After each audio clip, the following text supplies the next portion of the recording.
السلام عليكم ورحمة الله وبركاته. اللهم صل وسلم وبارك على سيدنا محمد عليه أفضل الصلاة والسلام. حبايبي المشاهدين عاملين ايه؟ وحشتوني. صباح الخير وصباح الجمال. هنا بقى لسه صاحيين اهو، هنبتدي يومنا. طبعا بنحضر فطارنا اهو، ده بيض مقلي بالسمنة البلدي زي ما انتوا شايفين.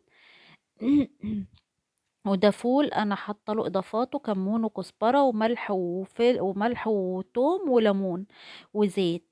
شايفين بقى الفول كده بالزيت بقى والليمون والثوم وعسل بقى ومخلل وكده على الفطار الصبح بقى وزيت زيتون.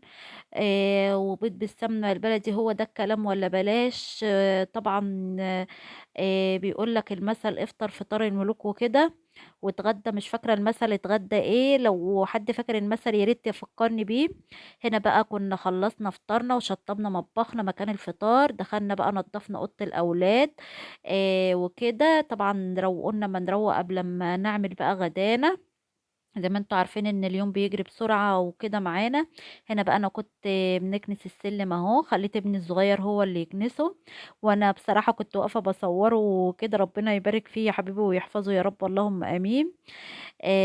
هنا هو منظر السلم بعد ما كنس ونضفه، ربنا يحفظه يا رب، اللهم امين. طبعا سايب حبة تراب بس لمهم في الاخر.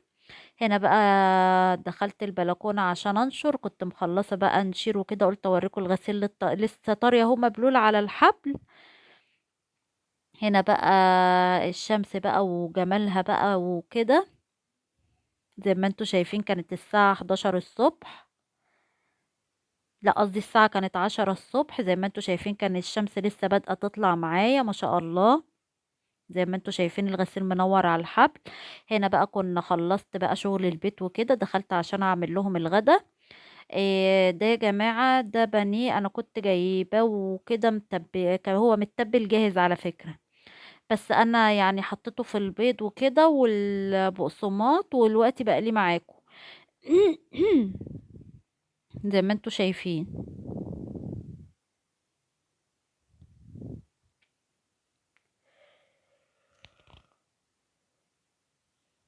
ده بانيه كان متبل وكده.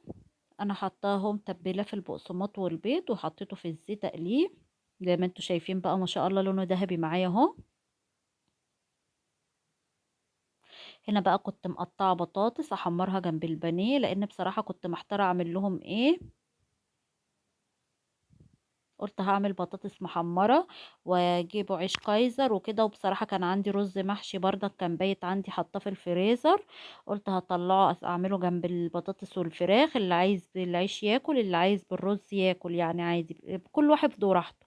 انا من نوع بصراحه يا جماعه ما بغصبش عيال ولا بغصب حد على الاكل، اللي نفسه في حاجه بياكلها، اللي ما نفسوش هو براحته. والله انا تعبت وعملت اللي عليا. هنا بقى كنت مقطعه حلقات خيار وطماطم وفلفل ومحمره البطاطس اهي، بطاطس مقرمشه ايه.